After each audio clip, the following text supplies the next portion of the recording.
Pelycodus. Pelycodus is an extinct genus of adapiform primate that lived during the early Eocene Wasatchian period in Europe and North America, particularly Wyoming and New Mexico. It is very closely related to Cantius and may even be its subgenus. It may also have given rise to the Middle Eocene Uintan primate Hesperolemur, although this is controversial.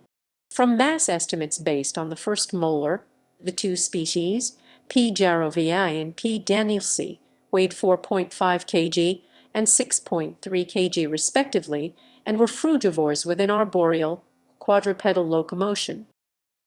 History. Pelycodus was first identified as Prototomus jarrovii by Cope in 1874, who pronounced it a rare inhabitant of both Wyoming and New Mexico. Over the next 100 years, approximately a dozen species were added, most more primitive dentally than the now renamed Pelycodus jarrovii.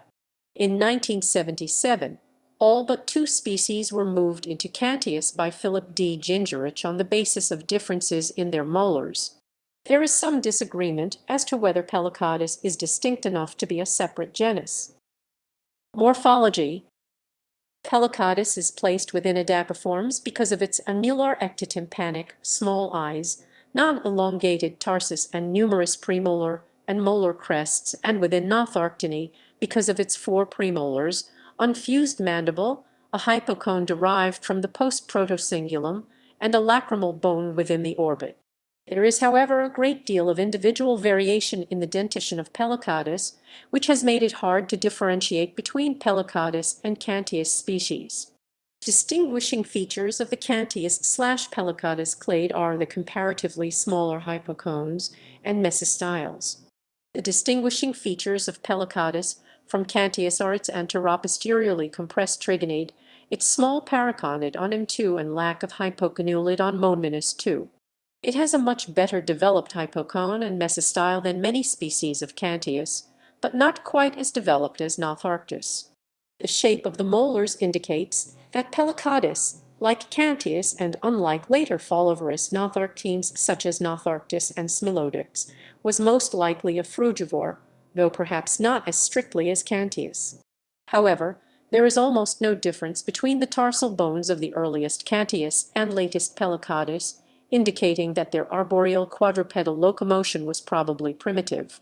Only with later Gnatharctines was there a shift toward more lemur-like locomotion with longer hind limbs, trunks, and tails, perhaps related to the shift in diet. Phylogeny.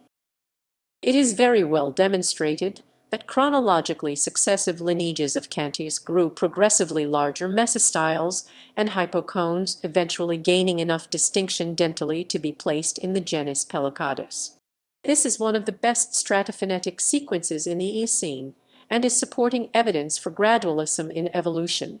However, even though this well-documented fossil sequence appears linear, it probably is an underestimation of the diversity of these genera. It is not certain which, if any, lineages Pelycodus gave rise to. Some authors have suggested that it is closely related to Gnatharctus, while others have argued that its size already exceeded that of primitive Gnatharctus and therefore was not the most parsimonious phylogeny. These scientists either link Pelycodus with the poorly known Hesperolemur or place it as a terminating branch.